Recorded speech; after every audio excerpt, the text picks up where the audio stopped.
I am a monster. I'm not drinking anymore. Hooray for me. And since I've been sober, I've been a lot more active. I'm back in the saddle. I'm cooking. With my newfound sobriety, I've begun writing again. I went back to something that I spent years on working. It was a vampire screenplay. Going through what I've been through and realizing like the problem I had with drinking and all my flaws and being humbled by it really helped me iron out some kinks. It got me really thinking about vampires in general and like why vampires. Probably my favorite movie monster, which is one of the reasons why I wanted to even write my own vampire story in the first place. Why am I attracted to them? Why are people attracted to them? They scared me. Like, they genuinely scare me. Thinking about what vampires represent in all the different cultures that they're in all over the world. Almost every single culture has some version of a vampire. Movies, literature. I've read Dracula like 5 times. It's one of my favorite books. Why did they scare me? Now, obviously, the first thing that comes to mind is, well, it's a blood-sucking monster. Like, that would scare anybody. But at the very core of it, everything that vampires have represented, they remind me of myself in a way, and my flaws, and the things that in my heart of hearts I'm truly afraid of. I am afraid of death. I think that's like a common fear, but it's not just like physical death that I'm afraid of. You know, I am a theist. You know, I believe in a God. I'm afraid of like complete like spiritual death on top of that. Vampires are undead. They're not dead, but they're not alive. Ugh. It gives me the willies. They're stuck in this like weird place of just foreverness, and like that's horrifying to me. I wouldn't want to walk the earth forever.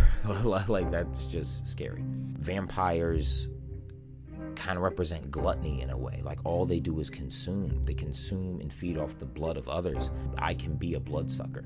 Like, I can drain the energy out of people, and it's not good. It's not healthy. Feeding of the flesh. I struggle with addiction. I'm an alcoholic. I'm a recovering alcoholic. Gluttony overall, just wanting more, not being satisfied, and just like consume. Vampires, you know, can't go in churches. The cross repels them. My faith is something that's been very, very big in my life. It would scare me to be separated, you know, from God. Like, that scares me. Like, that's like kind of like the death I was talking about. Like, that truly scares me. That's horrifying. It's all the occult boogeyman stuff. It's a monster that can lure you in, you know, with sensuality.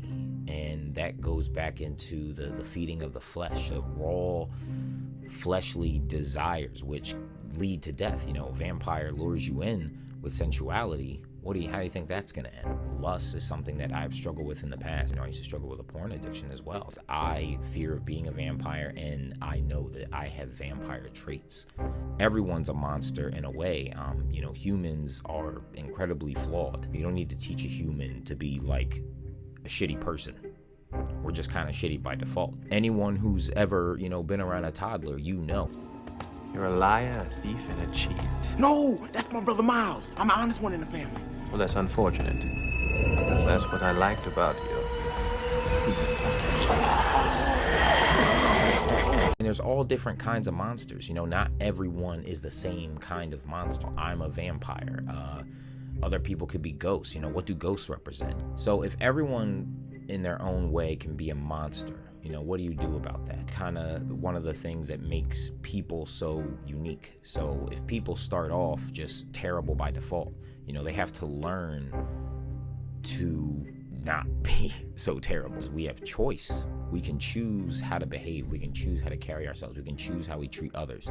Realizing and accepting our character flaws is a big step in trying to change. Recognizing that, you know, you are a monster. It's like, okay, I'm a monster. How can I control it? How can I, you know, keep the beast at bay?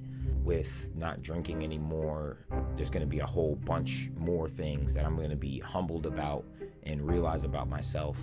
And even though it hurts and it can be embarrassing to admit, it is what's best, because once you recognize a problem, then you can solve a problem. What kind of monster are you? Really examine yourself. What's wrong with me? What's wrong with me? And then once you recognize what kind of monster you are, you can recognize how to attack it. Will it be a stake through the heart? Will it be a silver bullet? Let me know what you guys think down in the comments.